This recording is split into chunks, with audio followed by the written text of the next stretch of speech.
Cervical cancer 99% రావటానికి ఒకే ఒక కారణం is a viral infection called HPV.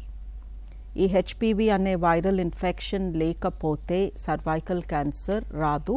99% cervical cancer రాదు. 1% సర్విక్స్ లోపల నుంచి వచ్చేది హెచ్పివితో సంబంధం లేకుండా రావచ్చు. But 99% cervical cancer is because of HPV. Human papilloma virus అంటే మనుషుల చర్మం పైన ఉండే వైరస్. సో ఇది మనుషుల చర్మం పై పొరకి లోపల పొరకి మధ్యలో ఉంటుంది. ఈ వైరస్ మనందరి చర్మం పైన ఉంది. ఇందులో రకరకాల టైప్స్ ఉన్నాయి. కొన్ని రకాల హెచ్పివి టైప్స్ చర్మం పై నుంచి సెక్స్ ద్వారా గర్భాశయ ముఖద్వారాన్ని టచ్ అయినప్పుడు ఆ వైరస్ సర్విక్స్లోకి ఎంటర్ అవుతుంది. బ్యాడ్ లక్ ఏంటి అంటే ఈ వైరస్కి చావు లేదు.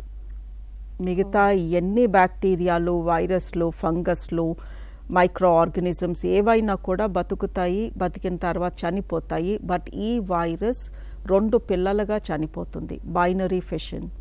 సో అందుకే ఈ వైరస్ మూలంగా ఇన్ని క్యాన్సర్స్ చూస్తున్నాము, ఇంతమందిలో చూస్తున్నాము. బికాజ్ ఈ వైరస్ మన బాడీలోకి వెళ్ళాక మనతో పాటు మనం బతుకున్నన్నాళ్ళు మన బాడీలో అది బతుకుతుంది, పిల్లల్ని పెడుతూ ఉంటుంది. బట్ కొంతమందిలో కొన్ని సంవత్సరాలు అయ్యాక ఈ వైరస్ అలా పిల్లల్ని పెడుతూ ఆ చర్మంలో రకరకాల చేంజెస్ కాజ్ చేస్తూ క్యాన్సర్ని కాజ్ చేస్తుంది.